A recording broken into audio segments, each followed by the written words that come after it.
Namaskar. Welcome to new session. And we have proceeded to the topic of means of Nirodha, means of Chittavritti Nirodha, means of restraint of mind in yogic process. And in yogic process of vrittis, the restraint or the nirodha, which is called yogic nirodha, yogic restraint, is not by switching off the chittavritti button. You can't just switch off that button. That is not the way, and that is not the yogic kind of restraint. You have other kinds of restraints available, which might be in neuroengineering,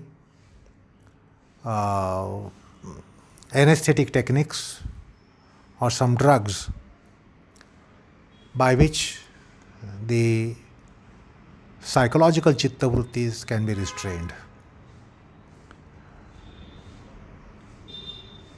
But in yogic process, there is no such kind of neuroengineering technique or psychedelic technique or psychological technique. For the chitta to be restrained or even the mind to be restrained, why go to that depth? Even to be mind to be restrained, first of all, we must take organic measures to quieten the mind. Unless the mind is quiet, it cannot be restrained. A turbulent and vibrant mind cannot be switched off. So last time I told you about the act of tapering. So the mind must be quietened. There cannot be a seizure process. Like there is seizure in engines. You cannot have a seizure in the Chaitik engine.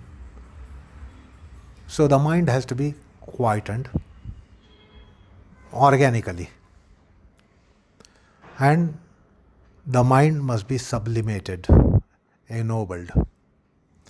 Worldly mind, mundane mind, materialistic mind will not qualify for yogic restraint. Mind invariably must be sublime, sublimated, ennobled, cosmicalized. The mundane mind is not fit to be restrained in yogic process. So that's why there are means mentioned by Patanjali in the later part of the text, in the first chapter itself, called Chitta Parikarma, where the means are to be applied to make the mind sublime, noble, quiet, serene, placid. And to open that out completely, in yogic processes, the mind is taken through conditions such as tranquility, neutrality, virginity, sublimity, purity, piety, sanctity, sanity, equity, equilibrium. The mind in opposite conditions, counterposition to these, the list that I just now mentioned. If the chitta is in counter position, then it doesn't qualify to go for restraint unless this transformation is actualized. So the mind needs to be transformed. Now, the mind is only transformed by sublime, noble, kind of supports. So the mind must be engaged in objects such as mentioned just now, and then the mind will get disengaged for going to restraint. Because restraint can be also seen as disengaging the mind from its objects, disengaging the chitta from its objects. And this disengagement is only possible when it is engaged with objects and supports which are tranquilling, sublimating, ennobling, quietening, pacifying, neutralizing. Then the virginity. The mind must have such a support that the mind proceeds to become virgin, pure, immaculate. So that is the yogic process. In neuroengineering process, it is neurological technique. By doing certain manipulations in the neurological functions, neurological junctions, the conditions are affected. All of you know the anesthesia. When anesthetic techniques are applied, the mind immediately gets away from worldly gravity, mundane gravity, gravity of desires, passion, etc., tendencies, etc. So that is non-yogic process. There will be certain drugs which can induce such condition. There can be neuroengineering which can induce such condition. So these are all inorganic processes. Yoga is an organic processes. Only anyway, the point to be noted is to evolve the means of restraint is to have such supports to the mind, psyche, consciousness, chitta, which will radiate tranquility, neutrality, virginity, sublimity, purity, piety, sanctity, sanity, equity, equanimity, equilibrium. So, understand this aspect of yoga psychology, that the mind needs to be ennobled and quietened, and the whole list which I just now mentioned and quite repeatedly mentioned.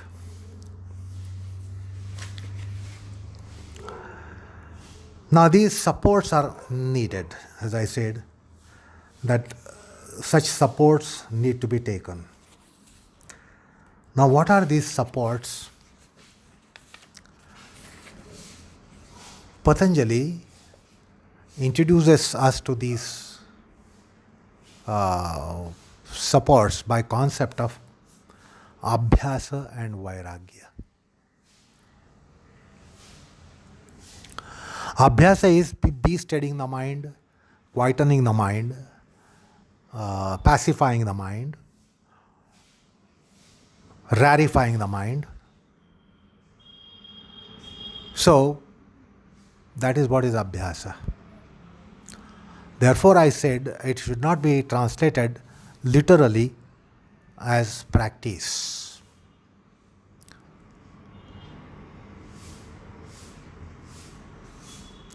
And vairagya, the other means.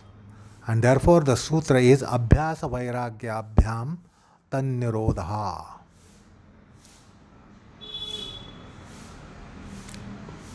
They are said to be two wings, like bird has two wings and the bird flies with fluttering of the two wings. So these are two wings which become the means of restraint of chitta, means of yoga. So now you will have to understand abhyasa and vairagya. We should not be going by literal meaning, because literally it would mean, if to be translated into English, practice and dispassion.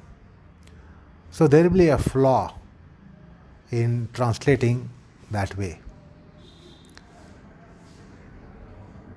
Abhyasa is any and every effort to quieten the mind, steady the mind. So first of all, you should know that it doesn't start straight away by getting access to the chitta itself. It is commenced on outer plane, peripheral mind, psychological mind, mental mind. Psychological, mental, emotional, intellectual mind needs to be steadied. And we have to take support whereby this steadiness will be the outcome. So, we will have to understand the measures to be taken for the mind to be steadied. When I say mind, it is psychological mind, temporal mind, empirical mind. That is the chitta for us.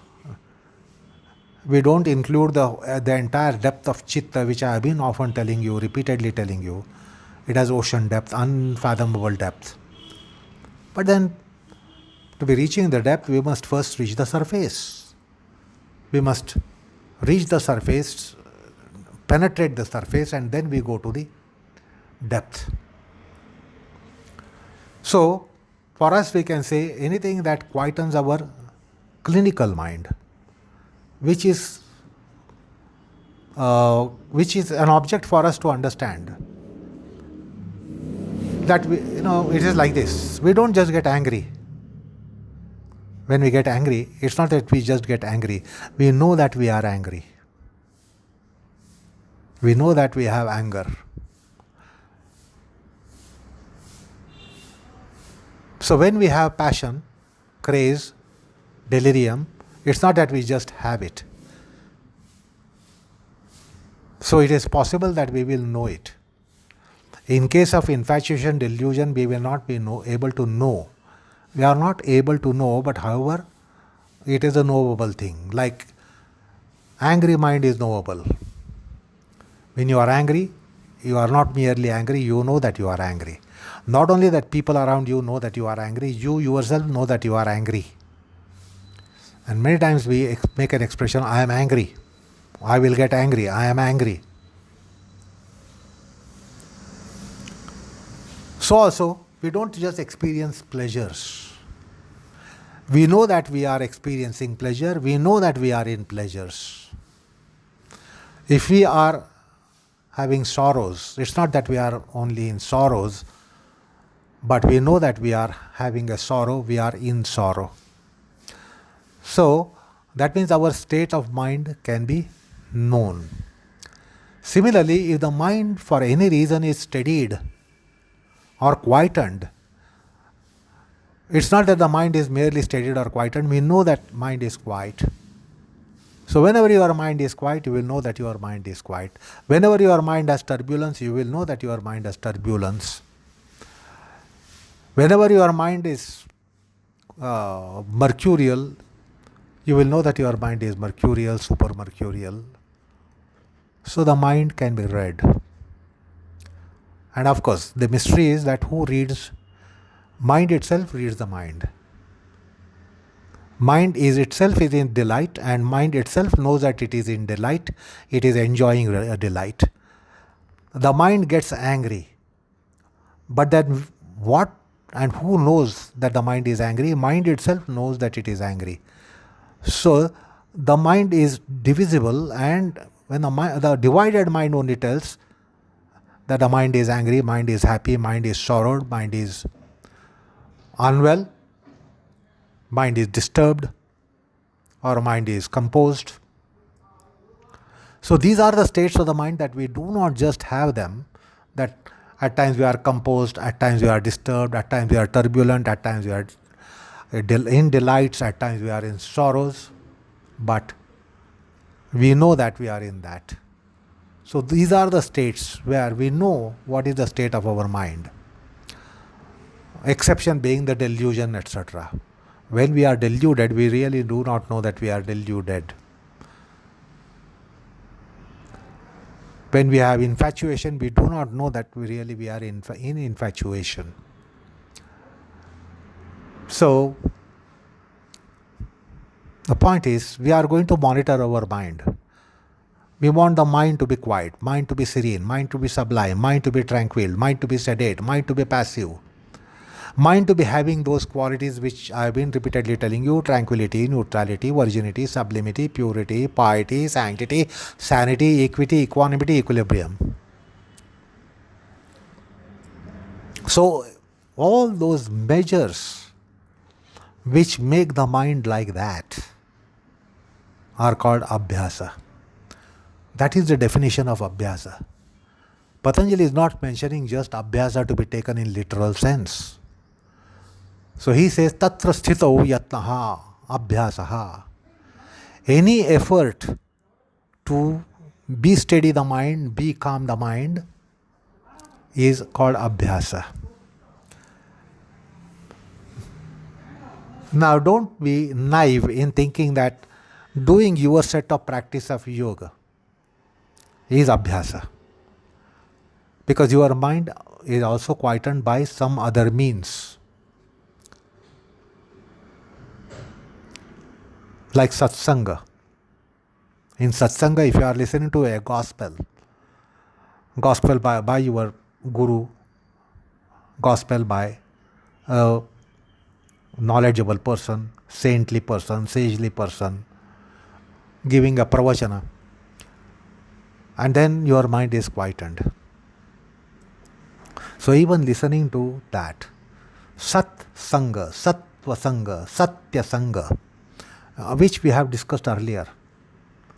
So taking recourse to all those definitely gives that composure to our mind, purity to our mind, quietness to our mind, sedateness to our mind, tranquility to our mind, sublimity to our mind.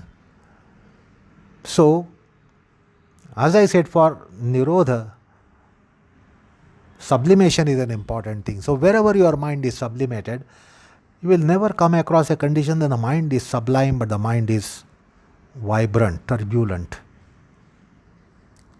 Wherever the mind is sublime, the mind is quiet. You cannot have a condition the mind is sublime but disquiet. Try to logically analyze this statement and try to understand the veracity of the statement. That you can't be sublime but not quiet, but disquiet. You can't be serene but turbulent in mind. Okay. So taking support of anything that is sublime, sublime vision, sublime audition, will quieten your mind.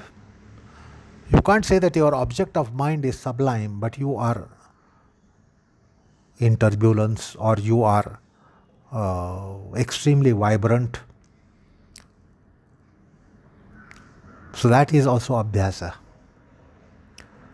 By listening sublime or listening something which makes your mind sublime, hearing something that makes your mind sublime, reading something that makes your mind sublime. So you can be reading a book, but yet the book can be a part of your abhyasa as means of restraint, because by reading the book, which has a sublime content, philosophical content, the mind is quietened. So any effort to quieten the mind is counted here. So it can be by way of sensory act. When the mind becomes quiet, it is aspect of abhyasa.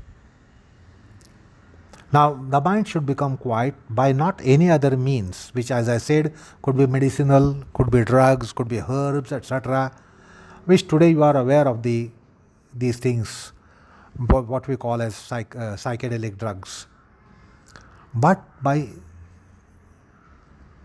organic process. And the only way for that is to hear something sublime. When you take a psychedelic drug, it's not taken with the sublimity of the mind, but the mind is quietened. If you are taking the drugs which quietens your mind, it doesn't sublimate the mind.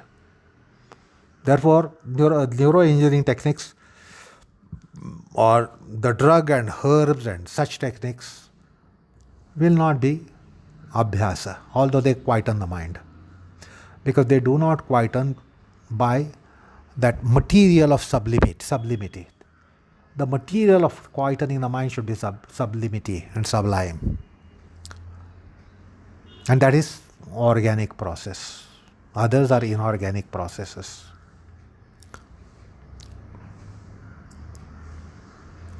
Then by sadhana sanga, if the mind is quietened by that, it is abhyasa.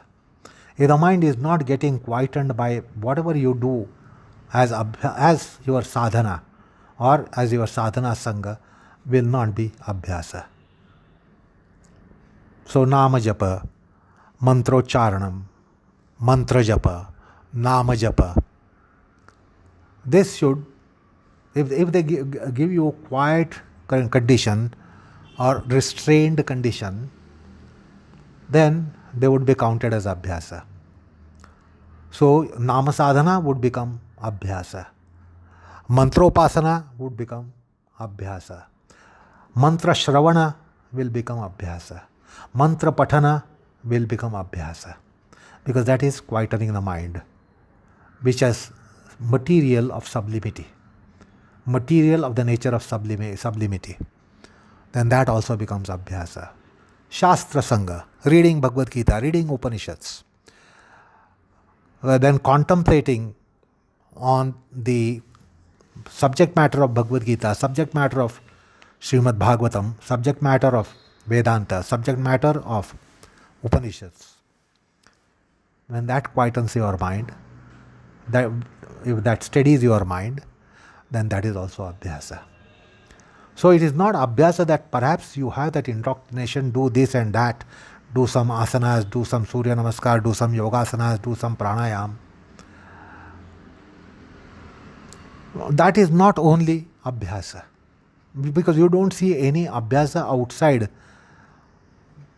whatever is your indoctrination as yoga. But now understand here, in Patanjali's scheme, that is not the case. So Shastra Sangha, Sadhana Sangha, Sat Sangha, by way of listening, hearing, reading, pathanam, vachanam, loud reading, silent reading, mental reading, anything of that kind, or listening to a discourse by a saintly person, wise person. Even just listening would be abhyasa, because that quietens the mind. So understand, the abhyasa as acceptable measures taken to be steady the mind.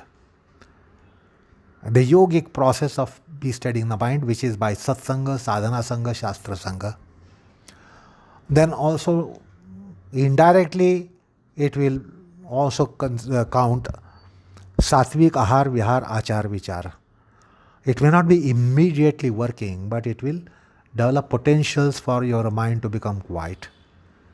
So satvik ahar, vihar, achar, vichar, shastra sangha, sadhana sangha, satsanga, which I have been telling you repeatedly in this educative process, that the essential yoga lies there. So those are also means. Taking sattvic food, cooked in a sattvic mind, by sattvic way, procured in a sattvic act, eating sattvically, would, if not immediately, would be working mediately, if not immediately, mediately, for quietening the mind. Mind will be quietened, if not today, tomorrow. If not now, then. Because As I've been telling you, that's a consciousness cooking process. So understand the wide radius of abhyasa. All the measures which are accepted in norms of yoga, all the means which quieten the mind will be abhyasa. Now, we saw something working immediately, directly, and mediately, indirectly. So now see, with immediate aspect of it, even the body is gross manifestation of the chitta. And we know how much our quiet condition of the mind depends upon the body. If the body is vexed, tormented, harassed, in pains, then you know that it antagonizes any process to quieten the mind. So from the body front also, yoga considers how from the body, from biochemistry, you can be working for making the mind quiet, becalming the mind, if not immediately, but mediately. Now, modern man knows about this, the concept of biochemistry, the endocrine system, the glandular system. The glandular system in desire, what is the chance of your mind to be quiet? Nil. Almost nil and nil. So we know even the body aspects such as glandular system, nervous system, endocrine system, they need to work suitably for the mind to be steadied. So even on the body front, yoga will take certain measures for the functioning of the physiology, functioning of the metabolism, which will facilitate the mind to be becoming quiet, if not sooner, later. If not now, then. If not immediately, mediately, and they develop potentials, which is very, very, very valuable. So, well-tuned physiology for yoga through process of yoga. So many of them have this idea asanas are something very physical. So asana has something to do with the body, by the body, on the body, for the body. And pranayama means do something on the breath, in the breath, by the breath, for the breath. And then pratyahar means to be done something by the senses, on the senses, in the senses, for the senses. And then dharana, dhyan, samadhi means something to be done by the mind, for the mind, on the mind, in the mind, with the mind. This is not a proper idea, notion, concept. So the asanas will work to develop or trigger physiology for the mind to be made quiet, made serene, made sublime, etc., or potentials for the mind to become that. So we need to work on both, developing potentials to be having tranquility, neutrality, virginity, sublimity, purity, piety, sanctity, sanity, equity, equanimity, equilibrium on one hand, and on the other hand, direct and immediate process of making the mind having or giving the mind a condition of tranquility, neutrality, virginity, sublimity, purity, piety, sanctity, sanity, equity, equanimity, equilibrium. So we'll have to develop the resources, we'll have to work on infrastructure of it to develop the potentials for the mind to become that which can make the mind restrained, which will effect chitta vritti nirodha, and something that will work on it quite directly, quite immediately. So there are measures which are immediate and mediate, direct and indirect. Actualizing the condition for nirodha or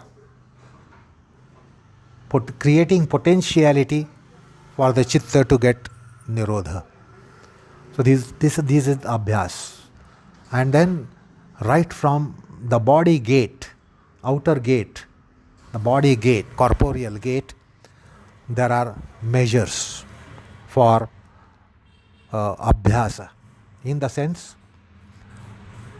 effort to be steady the mind, be calm the mind.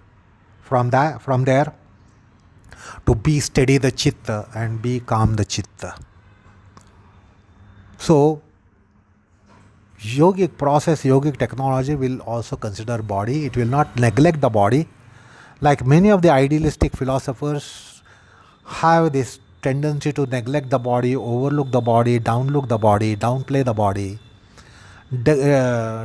deprecate the body, belittle the body, and then work on developing consciousness.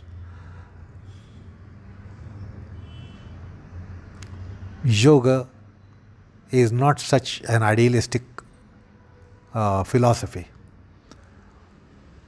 So it considers even the body. How from body mind can be quietened. And we know this relationship between the body and mind. Usually we have this concept of psychosomatic for disease only. We do not look for, also do not try to identify the condition. Psychosomatic is opposite of disease. Psychosomatic wellness, psychosomatic well-being. It's not that psychosomatic connections are only for a disease, for disease and diseased conditions. They are also for ease and extra ease.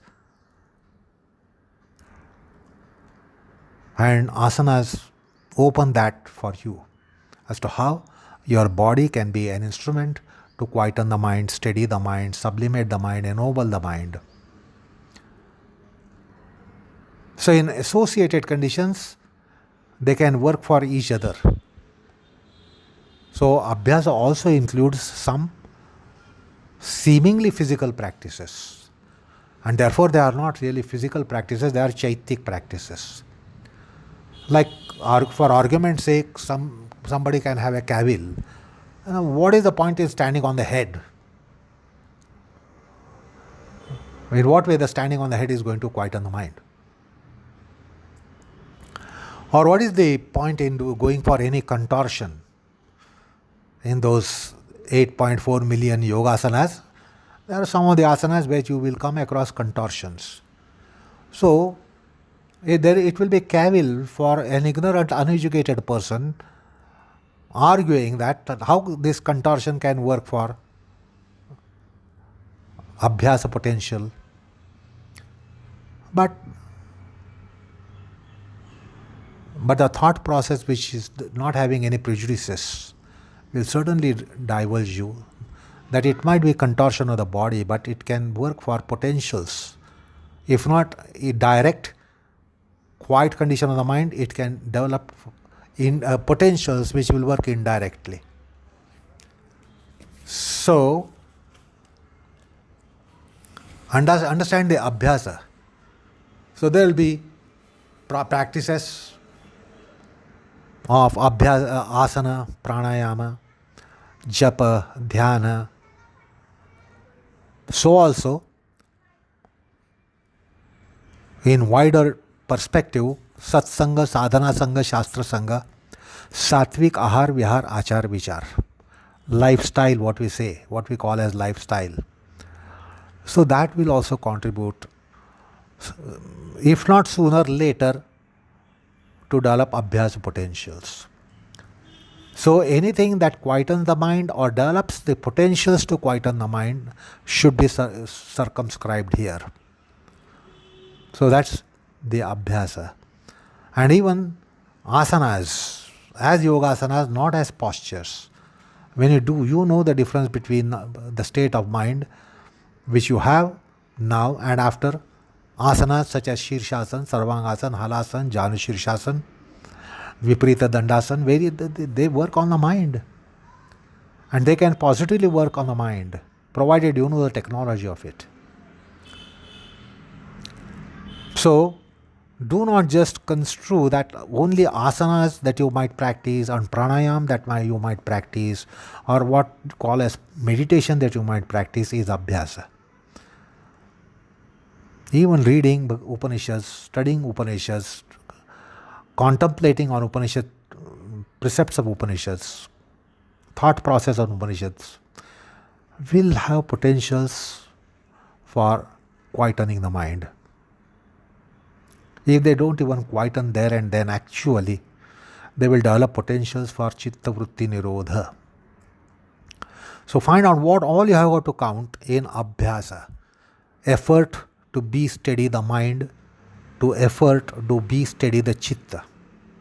Be steady the mind means only surface consciousness, and be steady the chitta means the entire body of consciousness.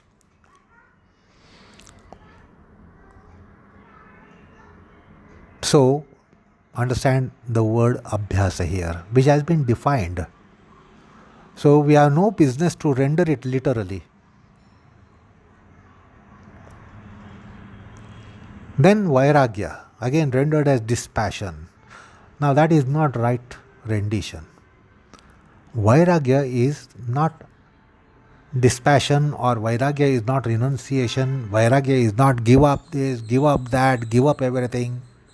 Give up enjoyment, give up life conditions, give up relishes of life. No, it is not give up, it is not give up, it is not giving up. It is thirstlessness. So yoga doesn't say don't take enjoyments that come your way in your life.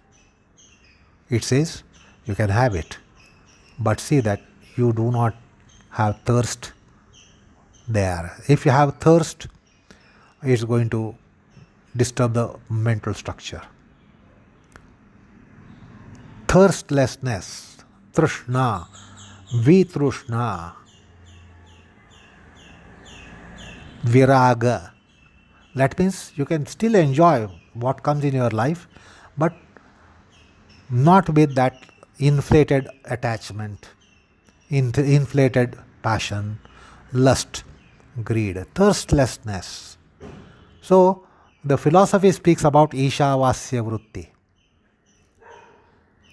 So, the first hymn of Ishavasya Upanishad, Ishavasyam idam sarvam yatkincha jagatyam jagat tena tyaktena bhunjita ma grudha kasya svidhanam.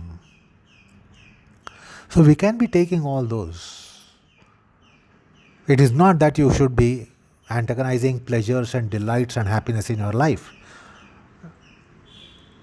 but take them without hankering. You should not be pouncing on delights. Taking delights and pouncing on delights, you can understand the dynamics. Taking the delights and grabbing the delights, you can understand the difference in dynamics. So, Vigata Trushna means not to pounce on desires, pleasures and delights, not to grab pleasures and delights. But if they come your way, you can take it. So that is Vairagya. And now these are not two separate means. Understand how they are related to each other. Whatever sadhana is abhyasa sadhana, the same is sadhana for vairagya as well. It is not that you have one kind of abhyasa sadhana and another set of sadhana for vairagya. You don't have two sets of practices for abhyasa and vairagya. It is one set of practices which will work for both. So this should be understood. So effort to be steady the mind, and also any action taken, course taken for mind to be thirstless. The measures are one and the same. That it's not that there are two different measures. Whatever are measures for abhyasa are only the measures for vairagya. Whatever are the measures for vairagya are only the measures for abhyasa. So do not try to envisage that there are separate sets of practices for two means. To understand these as two means how they are not two and how they are one, where they are two and where they are one, on what plane they are two and how essentially they are one.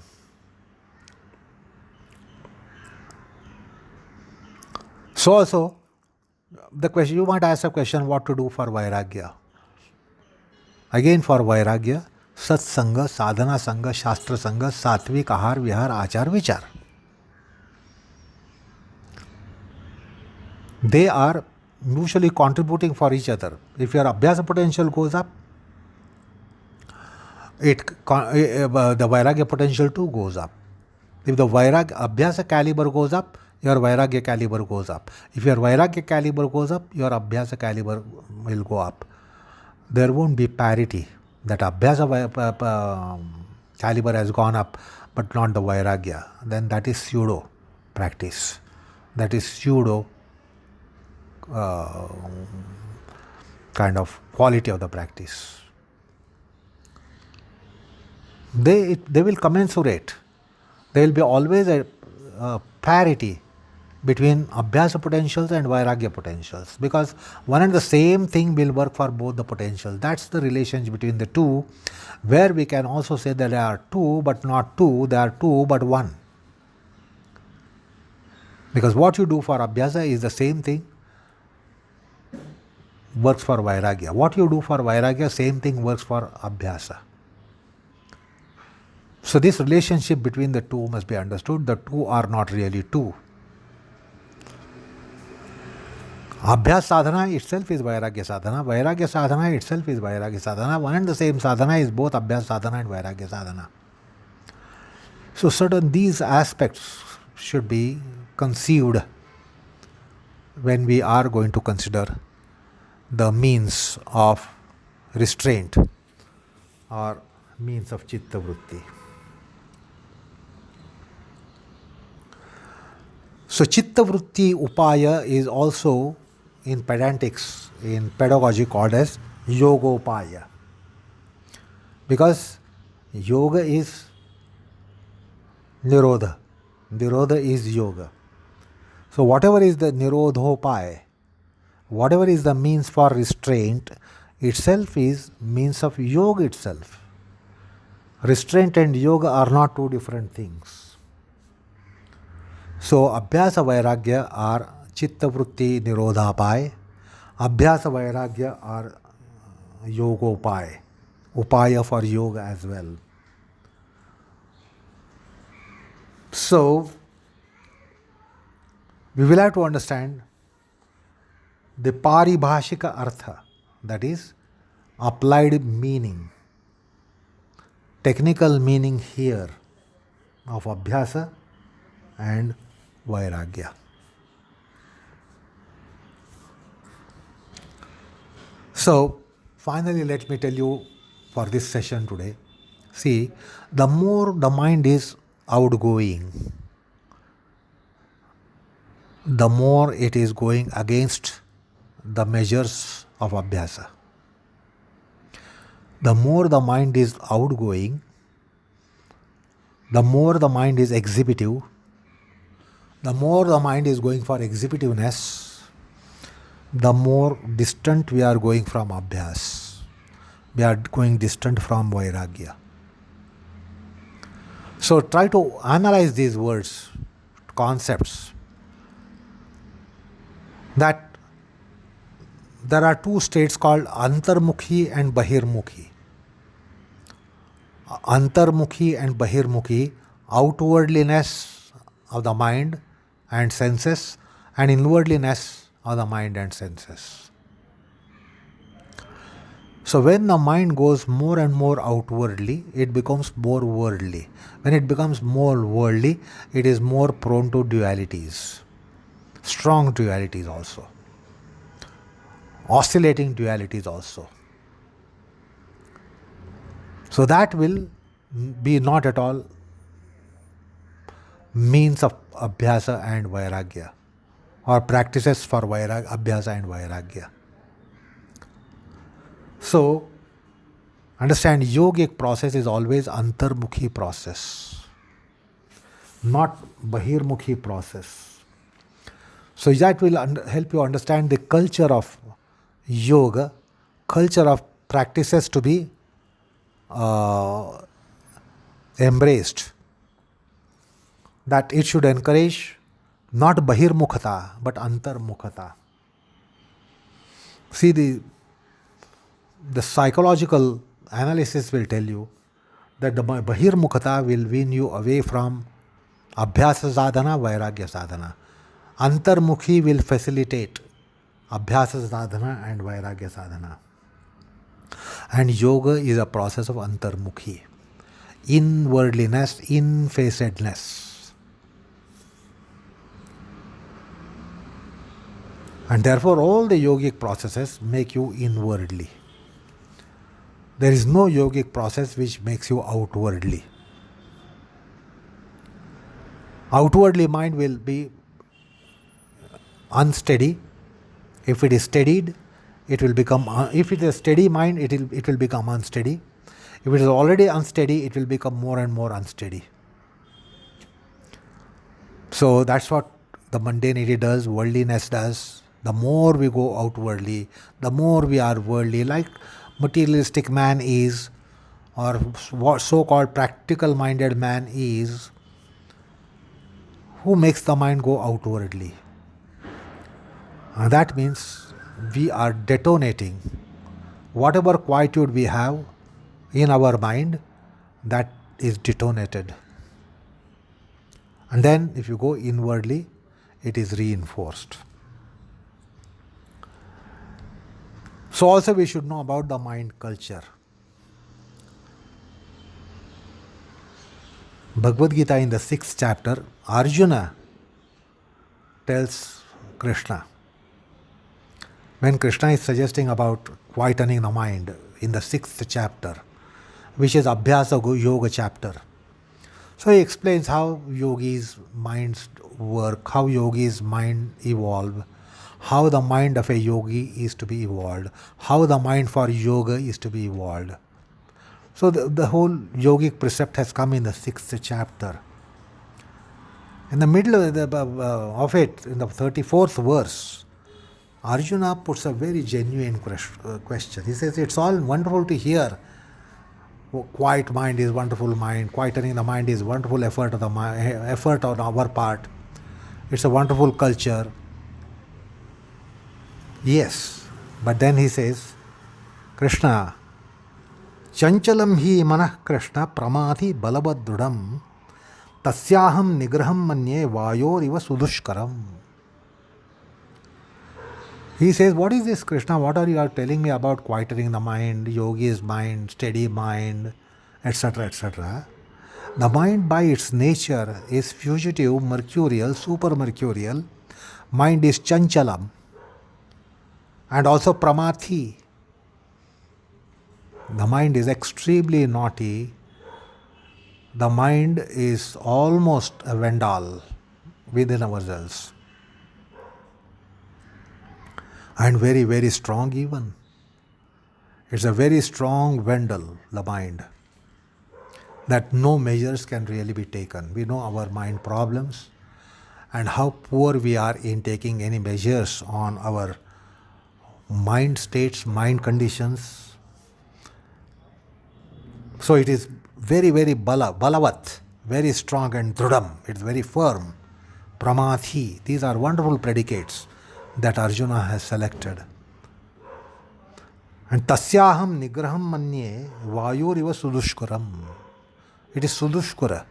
That is very, very, very, very difficult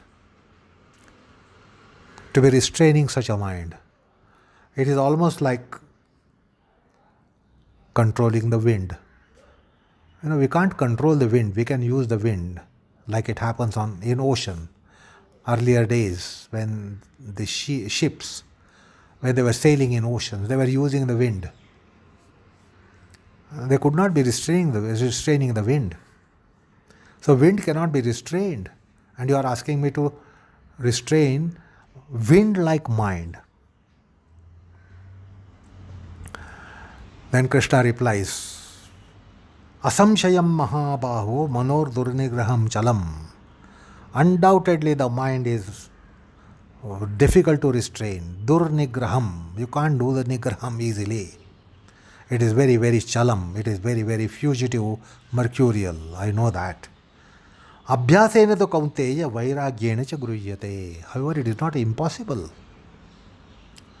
Yes, it seems improbable, but it's not impossible. It is only possible. Abhyasena to kaunteya vairagyena cha gruhyate. And there is a lot of psychology of yoga, psychology of restraint, psychology of abhyasa, psychology of vairagya embedded in this verse of Bhagavad Gita. The more we try to understand what is really abhyasa, we will realize, yes. The more we go into the depth of vairagya, we will say, yes. It seemed improbable, impossible, but it's not really impossible. Abhyasa and vairagya are such magic means that they can really work on this unwieldy mind, wild mind, beastish mind, uncontrollable mind. So, we need to see what is the magic in abhyasa and vairagya. So you will understand if the abhyasa and vairagya have these enormous potentials, incredible potentials, that cannot be just considered dubbed as practice and dispassion. So we need to understand what is the purport of these terms. So that is what is the subject matter that we are taking up. The sutra which mentions about abhyasa and vairagya. And the sutras to follow this sutra which open out what is abhyasa vairagya. So that will tell us about the means of yoga.